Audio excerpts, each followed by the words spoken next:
Hola y bienvenidos a Través de la Biblia con Les Feldick. Un ganadero y agricultor de Oklahoma, Les Feldick, ha estado enseñando clases de Biblia al estilo casero durante 20 años en Iowa, Oklahoma y Texas.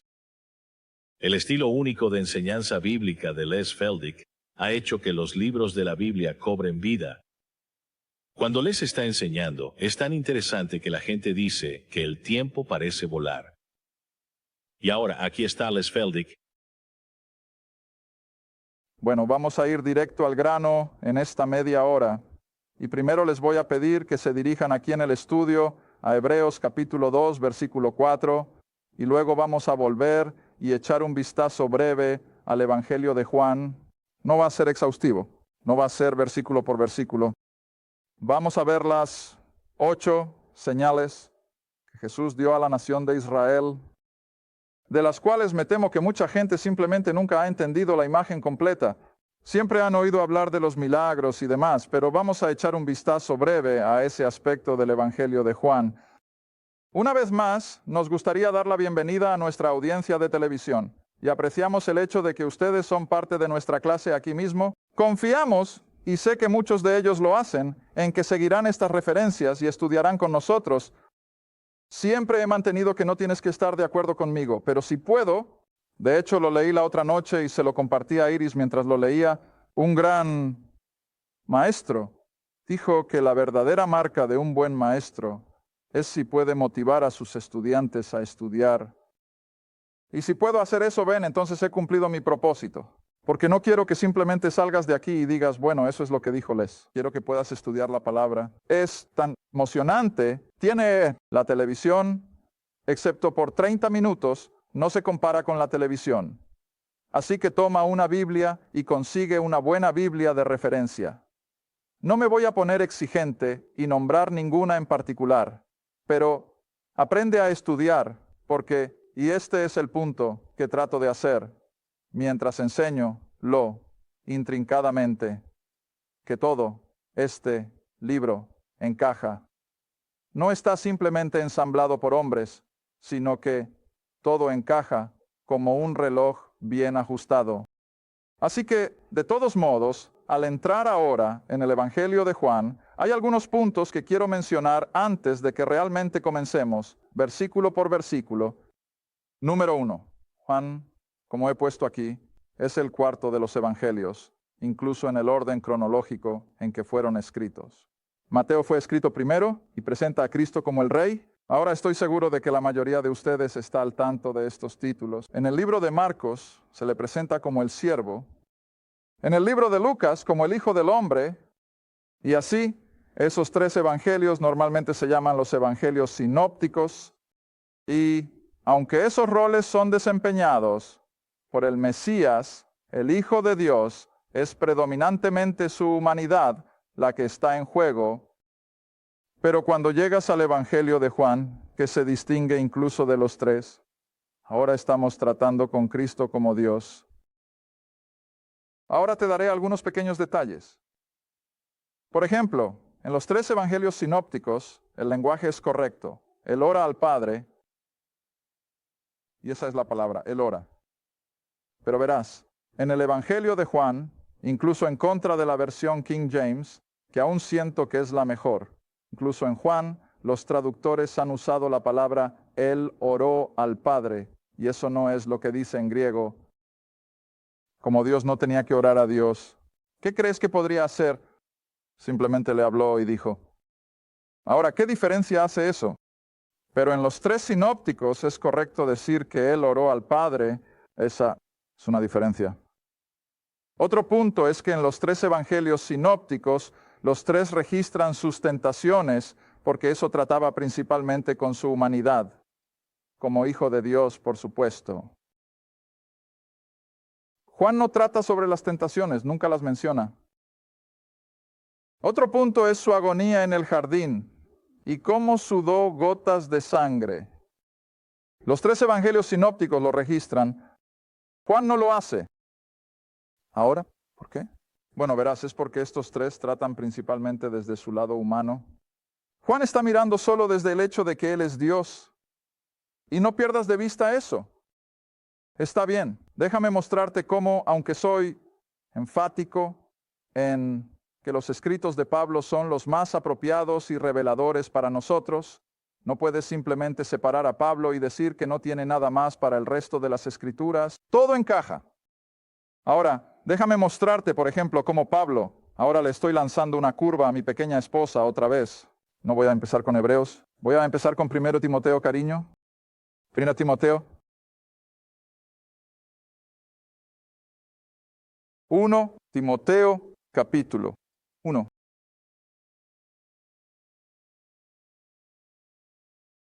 Creo que era el capítulo 1. Más vale que sí. Si abro 1 Timoteo lo veré. Sí, Timoteo capítulo 1. Baja hasta el versículo 17. 1 Timoteo capítulo 1, versículo 17. ¿Lo tienes? Siempre me gusta esperar hasta que todos lo tengan, porque sé que en la televisión hay personas haciendo lo mismo, y no quiero dejarlos atrás tampoco.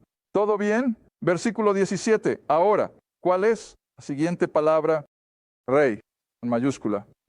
Ahora al Rey eterno, inmortal, invisible, al único Dios sabio, sea el honor y la gloria por los siglos de los siglos. ¿De quién está hablando Pablo? Cristo. Regresando al versículo 16b, que primero, a Jesucristo. Y así Cristo es el tema de todo lo que Pablo escribe, pero aquí se refiere a Él como el que, Ahora voy a hacer un punto. He hecho esto más de una vez en mis clases. No creo que lo haya visto en la televisión que recuerde, siempre ten cuidado de nunca referirte a Cristo como tu Rey, como miembro del cuerpo de Cristo. Él no, es nuestro Rey. Él es la cabeza, cuerpo. Él es el Rey, como dice Pablo, eterno. Él va a ser Rey y Rey de señores, pero no es correcto desde el punto de vista bíblico referirse a Él como nuestro Rey, Él, nuestro Salvador. Él es nuestro Señor. Él es la cabeza del cuerpo, pero no es el Rey de la iglesia. Pablo nunca lo llama el Rey de la iglesia. Y aquí está el punto que me gustaría hacer. Si de verdad Él fuera el Rey de la iglesia, entonces no seríamos, así decirlo, coherederos con Cristo. Entonces seríamos sus ¿qué? Sujeto, ¿ves? Solo seríamos súbditos bajo el Rey, que por supuesto el mundo entero algún día lo será, pero no lo somos. Somos miembros del cuerpo. Esa es una relación mucho, mucho más cercana que ser el súbdito de un rey. Así que me revisas, solo estudia las cartas de Pablo. Alguna vez insinúa que Cristo es el Rey de la iglesia. Nunca, pero Él siempre es el Salvador, el Señor, la cabeza del cuerpo. Pero Él reconoce el hecho de que Cristo, de hecho, es el Rey. Es uno y el mismo. Está bien, ahora el siguiente. El siervo regresa a la izquierda unas páginas, el pequeño libro de Filipenses. Y así, como todo lo que Pablo escribe encaja a la perfección con los evangelios y el Antiguo Testamento, no va a refutar ni contradecir. Él simplemente lo lleva a la realización. Ahora, di una ilustración a la clase anoche y les dije que se me ocurrió mientras estaba segando heno ayer por la tarde. Es un buen momento para pensar, ya sabes, cuando estás montado en ese tractor, sin interrupciones y nada que distraiga tu pensamiento. Y he estado tratando de pensar en una buena ilustración de cómo puedo describir las revelaciones que surgen en las cartas de Pablo. Y así que practiqué con la clase anoche. Y dije que me gustaría usar la analogía de una flor. Usaría una rosa, pero tienen esas espinas y son un poco peligrosas. Me quedo atascado cada vez que corto una. Pero me gusta usar el tulipán por su simplicidad. Y así pones ese bulbo en la tierra. De ese bulbo, en el momento adecuado, saldrá esa nueva vida. Aquí viene el tallo. Pero no tienes una flor en él, solo el tallo. Y entonces, ¿qué pasa pronto? Las hojas, más tallo, más hojas, más tallo, más hojas. Y luego un día sales a tu jardín y no es la flor aún, pero ¿qué viene primero? El capullo. Primero el capullo y luego, de repente, se abre en plena floración en toda su gloria. Está bien, ahora déjame hacer mi analogía. Génesis es el bulbo. Génesis es donde todo comenzó. De ese bulbo entonces salió el tallo. Y aquí venimos ahora a través del Antiguo Testamento. Todo está creciendo, está brotando, está creciendo y brotando. Revelación constante de cosas, ya sabes, que nunca se habían revelado antes. Es una revelación progresiva. Y luego un día, Cristo vino en su primer advenimiento, el capullo, listo para florecer por completo. Y cubrimos todo esto y estudiamos a Mateo cuando dijo, no vine a destruir, vine a ¿qué? Cumplir. Bueno, ¿qué iba a cumplir? Todas esas promesas del pacto del Antiguo Testamento. Pero antes de que el capullo tuviera la oportunidad de florecer, ¿qué hizo Israel? En pocas palabras lo cortaron. De hecho, las Escrituras hablan de ello como el Mesías siendo cortado en Daniel. Y así, a todos los efectos prácticos, Israel cortó el capullo. Y aparentemente, todo se desmoronó. Pero Dios en su soberanía lo volvió a poner. Si puedo usar esa ilustración, Él vuelve a poner el capullo. Y nosotros avanzamos hacia su post-resurrección y hacia el libro de los Hechos. Y aún así, Israel no dejará que ese capullo florezca por completo, ¿verdad? Sigue rechazándolo. Pero en lugar de cortarlo, Dios ahora hace algo totalmente diferente. Él levanta a este otro apóstol. Y a través de las revelaciones dadas entonces al apóstol Pablo, ahora vemos esa flor en su plenitud. Ahora no es Pablo, sino sus revelaciones. Cristo es la flor. Pero es en una revelación así que en ninguna otra parte de las Escrituras puedes encontrarlo. Todo ha estado construyendo hacia eso. Y ahí está. Y por eso digo que tienes que ir a las epístolas de Pablo para obtener el panorama completo. No echas el resto fuera. Todo es necesario. Tienes que tener la raíz, tienes que tener el tallo, tienes que tener las hojas antes de poder disfrutar de la flor. Pero es triste decirlo. ¿Qué están haciendo muchos teólogos y predicadores incluso con esa hermosa flor de las revelaciones de Pablo? Lo están recortando y dicen, no necesitamos a Pablo. Y así pasan todo su tiempo en los evangelios. Y han recortado la parte que muestra la belleza del programa general de Dios para la salvación y demás.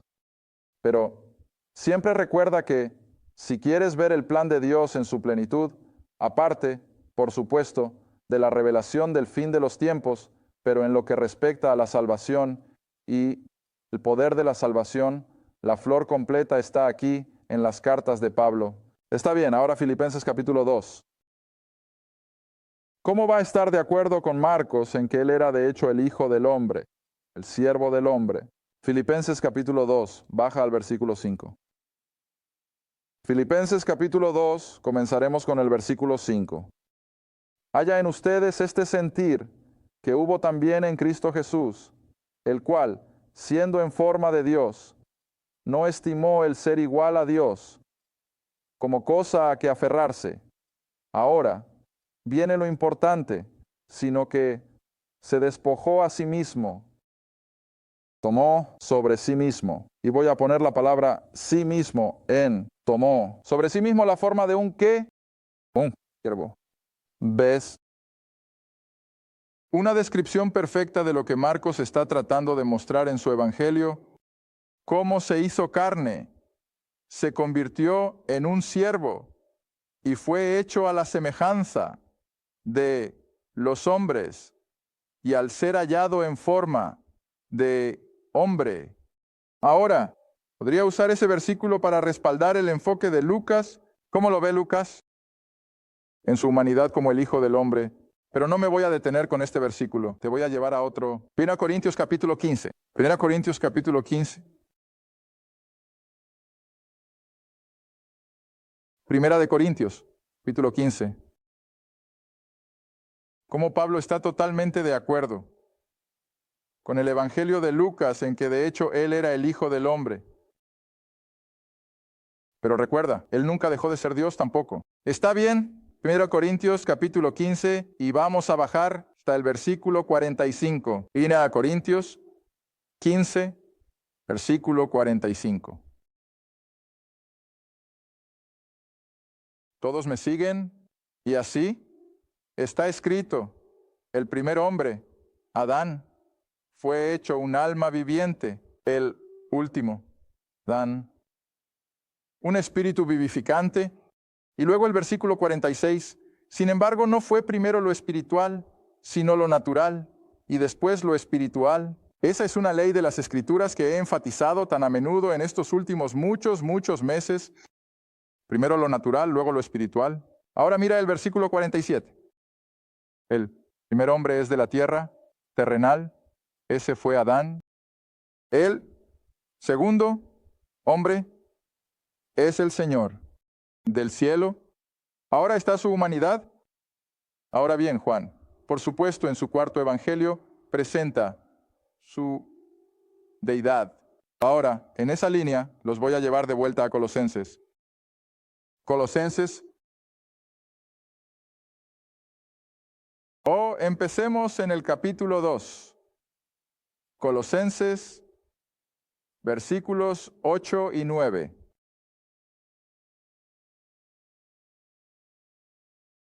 Como Pablo ya ha mostrado que Él es el Rey, Él ya ha mostrado que era el siervo, Él ha mostrado que se convirtió en un hombre, pero ahora mira, Colosenses capítulo 2, comenzando con el versículo 8, cuídense de que nadie los engañe con filosofía y vanas sutilezas, según la tradición de los hombres, según los rudimentos del mundo, y no según Cristo. Ahora el versículo 9, porque en Él, por eso tenía que leer el versículo 8, porque en Él, en Cristo, habita toda la plenitud de ¿qué?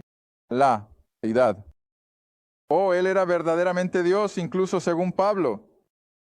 Y en Él habita toda la plenitud de la deidad corporalmente. Y luego, porque Él era Dios, puedes bajar y reclamar el versículo 13. Y ustedes, que estaban muertos en sus pecados y en la incircuncisión de su carne, Él los ha despertado, vivificados, habiéndoles perdonado todas las transgresiones. ¿Quién solo puede perdonar el pecado? Solo Dios y nadie más. Y así Pablo confirma su deidad al decirnos que nos ha perdonado todas nuestras transgresiones. Bueno, mientras estás en Colosenses, ve al capítulo 3 y luego quiero volver a las 3 palabras que tengo en la pizarra. Pero aquí en Colosenses capítulo 3, comenzando en el versículo 1 de nuevo, Colosenses 3, versículo 1, si entonces han resucitado con Cristo, busquen las cosas de arriba, donde Cristo está sentado a la diestra de Dios. Pongan su afecto en las cosas de arriba, no en las cosas de la tierra. Y luego aquí está la razón, versículo 3, porque ustedes están muertos, es decir, a esa vida antigua, y su vida está escondida con Cristo. ¿Dónde? En Dios. Creo que tocamos ese tema en varios programas anteriores. Estamos escondidos en Cristo. ¿Y dónde está Cristo? En Dios. Y no puedes hacerlo más ajustado que eso. Y esa es nuestra posición. Mira, esa es nuestra posición. Bueno, ahora me gustaría que volvieras al versículo al que te hice ir cuando abrimos el programa. Y eso sería Hebreos capítulo 2, supongo que era, ¿no? Versículo 4. Afortunadamente, para los traductores, el Espíritu, un poco simplificado. Y aquí en Hebreos capítulo 2, versículo 4, tenemos las 3 palabras griegas. Ahora tengo mi pizarra bastante llena, pero si puedes enfocarte en esto, estas 3 palabras griegas se traducen en nuestro Nuevo Testamento, la mayoría de las veces como milagros. Y es desafortunado porque esta palabra aquí, semión, siempre significa signo. Ahora, así es como obtengo la pronunciación de un diccionario griego, semaion. Y siempre debería traducirse como signos. La siguiente palabra griega es dunamis, de la cual obtenemos la palabra dinamo. y se refiere al poder sobrenatural. En otras palabras, cuando realizó sus milagros, ¿cómo lo hizo? Por el poder que tenía siendo Dios. Luego la tercera palabra es teros, y simplemente significa maravillas. Está bien, ahora mira, Hebreos 2, versículo 4. Dios también les daba testimonio, tanto con signos, semión, como con maravillas, que sería teros, con diversos milagros, que en griego es dunamis. Las tres en un solo versículo, y son las tres palabras griegas separadas.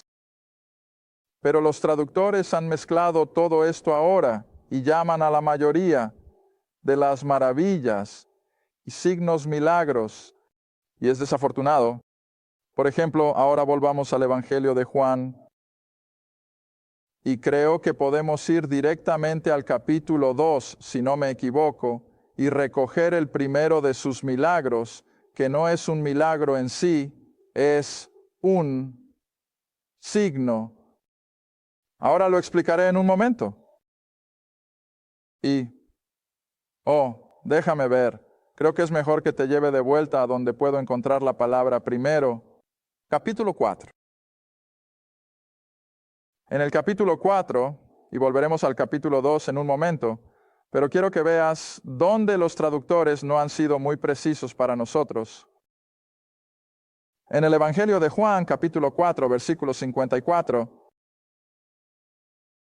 El Evangelio de Juan, capítulo 4, versículo 54. Este es de nuevo el segundo milagro. Al menos eso es lo que usa la Reina Valera. ¿Alguien tiene otra traducción? ¿Qué dice el tuyo? Está bien, así es como debería ser. ¿Esa es una buena traducción? Este es de nuevo el segundo milagro, pero es la palabra semión en griego, así que debería haberse traducido como signo. Este es el segundo signo que hizo Jesús. Está bien, ahora volvamos a este mismo capítulo, el versículo 48. No voy a abrumarte con mucho griego, pero tienes que tener un poco, solo tienes que usar un poco para aclarar. Regresamos al versículo 48. Entonces, Jesús le dijo, a menos que veas signos y maravillas. Ahora tienes la palabra teros, en griego, y así que se traduce aquí. Pero siempre recuerda que no todos los milagros son, todos los signos, todos los signos son milagros. Ahora, ¿te confundí? Todos los signos son milagros, pero no todos los milagros son signos. Ahora, ¿cuál es la diferencia? Bueno, ves, un signo, como vimos en la última media hora, era aquello que Dios usó. ¿Para qué personas? El judío requería un signo, y así cuando Dios realmente estaba presionando a la nación de Israel y trataba de mostrarles cosas, ¿qué usaría? Signos. Y fue una manifestación de su poder, fue un milagro, pero fue más que un milagro, era un signo, tenía una lección intrínseca para la nación de Israel. Y me temo que, como la mayoría de nosotros ha escuchado el Evangelio de Juan predicado y enseñado en la escuela dominical, han pasado por alto esto por completo, que estos 8 signos en el Evangelio de Juan, y son 8. 7 de ellos ocurren antes de su crucifixión. Ahora, ¿qué indica el número 7? La completación, el número de Dios. Y así, 7 de los primeros signos se completan antes de su resurrección, pero el octavo ocurre después de la resurrección. No sé cuántos de ustedes pueden recordar todo esto, pero lo he mencionado antes. ¿Qué denota siempre el número 8 en las Escrituras? Nuevos comienzos. Tengo a un compañero aquí en mi clase que se dio cuenta de eso hace mucho tiempo, y vaya, quiero decir, él simplemente se dio cuenta de eso y me ayudó a recordarlo. Que el número 8 siempre indica nuevos comienzos. En otras palabras, ¿cuántas personas estaban en el arca de Noé? 8. ¿Qué estaba representando? Nuevos comienzos.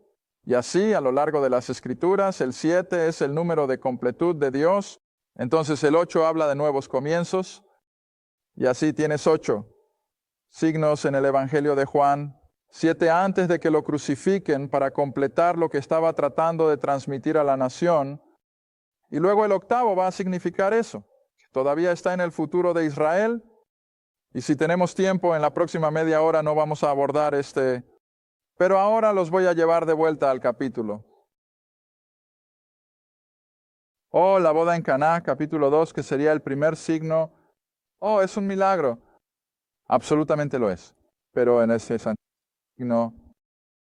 El Evangelio de Juan, capítulo. Todos ustedes conocen el relato cómo él convirtió el agua en vino. Y no voy a tomarme el tiempo para entrar en todas las ramificaciones. Supongo que podría pasar 30, 40 minutos solo en este milagro. Pero todos ustedes ya lo han escuchado antes y no voy a tomarme el tiempo para hacerlo, excepto que voy a señalar solo 1 o 2 cosas. Y eso es que cuando llegó el momento de realizar el milagro, ¿cuál? Era la situación en el banquete de la boda. ¿No? ¿Y vino? Y el vino en las Escrituras habla de alegría. Así que el banquete de la boda se había quedado sin alegría. Todo se estaba desmoronando. Y así Jesús ahora entra y realiza un milagro, un signo. Y aquí está en el versículo 7. Y Jesús les dijo, llenen las tinajas de agua. Y las llenaron. ¿Hasta dónde? Hasta el borde. Ahora el signo se le da a la nación de Israel de que no tenían esperanza, habían perdido su alegría nacional, su religión no había hecho más que hundirlos, eran miserables, pensaban que eran farisaicos y todo eso, pero estaban desprovistos de alegría. Y así el Señor les muestra que Él, como su Mesías, es el único que puede traer verdadera alegría a la nación. Y cuando Él trae alegría, no va a ser a medias, no va a ser el 75%, va a ser desbordante. Ahora, esto por supuesto todavía está en el futuro de Israel. Nunca lograron alcanzar esta alegría, nunca lograron alcanzar esa plenitud de todas sus promesas, siguieron rechazándolo.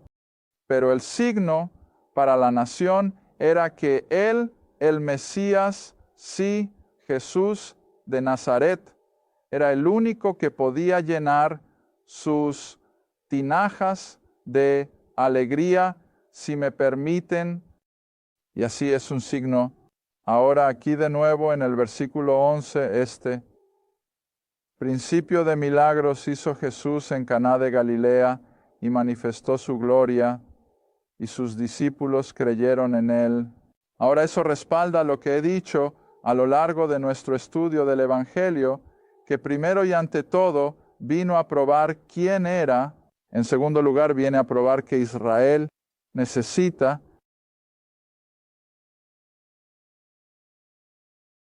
Gracias por ver A Través de la Biblia con Les Feldick, un estudio bíblico semanal.